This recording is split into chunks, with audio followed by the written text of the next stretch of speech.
മലയാളികൾക്ക് ഏറെ സുപരിചിതമായ ഒരു ഭൂവിടത്തിലൂടെയാണ് ഈ സഞ്ചാരം.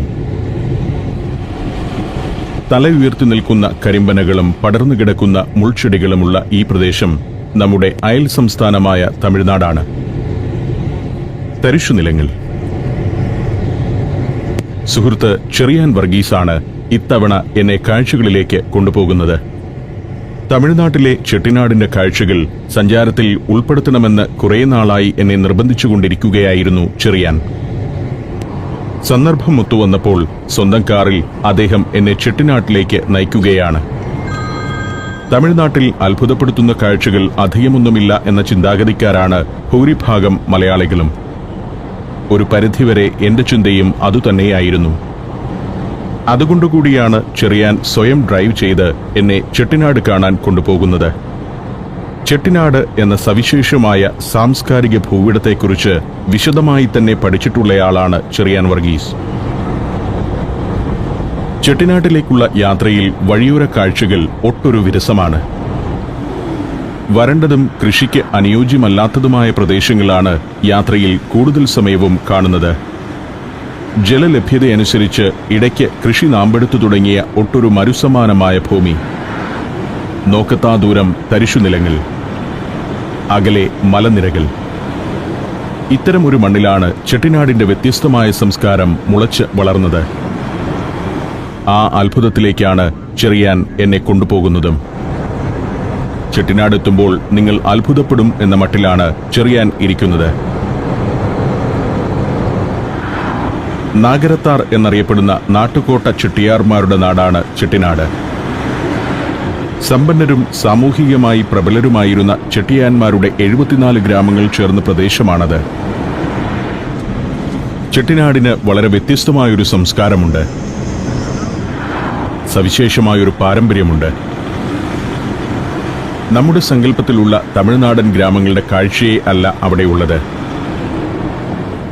നൂറ്റാണ്ടുകൾക്ക് മുൻപ് തന്നെ യൂറോപ്യൻ ശൈലിയിൽ ക്രമീകരിച്ച തെരുവുകളും കൊട്ടാര സമാനമായ സമ്പന്ന ഗേഹങ്ങളുമെല്ലാമുള്ള ഒരിടം. കേരളത്തിൽ നിന്നും ഇന്നലെ രാത്രിയിൽ യാത്ര തിരിച്ചതാണ് ഞങ്ങൾ. ഇപ്പോൾ നേരം രാവിലെ 10 മണി കഴിഞ്ഞിരിക്കുന്നു. കൊങ്ങംപട്ടി എന്ന കൊച്ചു ഗ്രാമമാണിത്.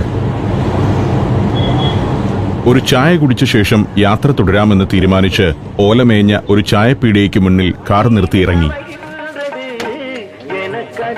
കേരളത്തിലെ ഗ്രാമങ്ങൾക്ക് നഷ്ടമായിക്കൊണ്ടിരിക്കുന്ന സമോവറും മീറ്റർ ചായയുമെല്ലാം ഇവിടെ ഗ്രാമീണ ലാളിത്യത്തിന്റെ ഭാഗമാവുന്നു. അതീവ രുചികരമായ ചായയാണ് തമിഴ്നാട്ടിലെ ഇത്തരം ഗ്രാമീണ ചായക്കടകളിൽ ലഭിക്കുന്നത്. മരക്കരിയിട്ട് കത്തിച്ച് ചൂടാക്കുന്ന പിച്ചള സമോവറും ഈ അന്തരീക്ഷവുമെല്ലാം നമുക്ക് ഗതകാല സ്മരണ മാത്രമായി കഴിഞ്ഞല്ലോ.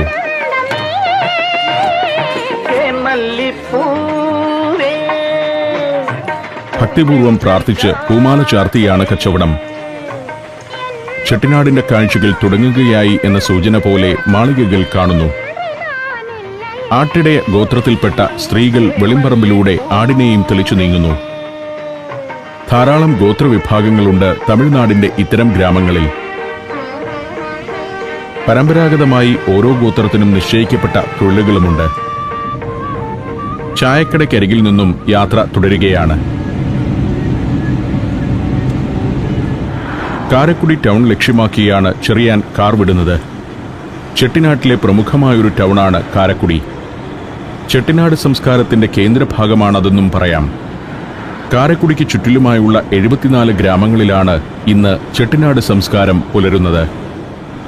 8-ാം നൂറ്റാണ്ട് മുതൽ തന്നെ കടൽ കടന്നുള്ള വാണിജ്യത്തിൽ മുൻപന്മാരായിരുന്നു നാട്ടുകോട്ട ചെട്ടിയാന്മാർ. പുതുക്കോട്ട, രാംനാട്, ശിവഗംഗ എന്നിവിടങ്ങളിൽ നിന്നുമാണ് അവർ ഇന്നത്തെ ചെട്ടിനാട്ടിലേക്ക് എത്തിയതെന്നാണ് ചരിത്രം. 13-ാം നൂറ്റാണ്ട് മുതൽ ദക്ഷിണേന്ത്യയുടെ മാത്രമല്ല ശ്രീലങ്കയുടെയും സാമ്പത്തിക വാണിജ്യ രംഗങ്ങളിൽ പ്രബലരായിരുന്നു നാട്ടുകോട്ട ചെട്ടിയാന്മാർ. ബംഗാൾ ഉൾക്കടലിന്റെ തീരഗ്രാമത്തിൽ വസിച്ച് കടൽ കടന്ന് വ്യാപാരത്തിലേർപ്പെട്ടിരുന്ന ചെട്ടിയാന്മാരുടെ ഗ്രാമം ഒരു സുനാമിയിൽ നശിച്ചപ്പോൾ രാജാവ് അവരെ കാരക്കുടിയിലും പരിസരങ്ങളിലും ഭൂമി പതിച്ചു നൽകി കുടിയിരുത്തി എന്നതാണ് ഒരു കഥ. കാവേരി പൂമ്പട്ടണത്തിൽ വസിച്ചിരുന്ന ചെട്ടിയാർ കുടുംബങ്ങൾ അവിടെ വെള്ളപ്പൊക്കം മൂലം ജീവിതം അസാധ്യമായ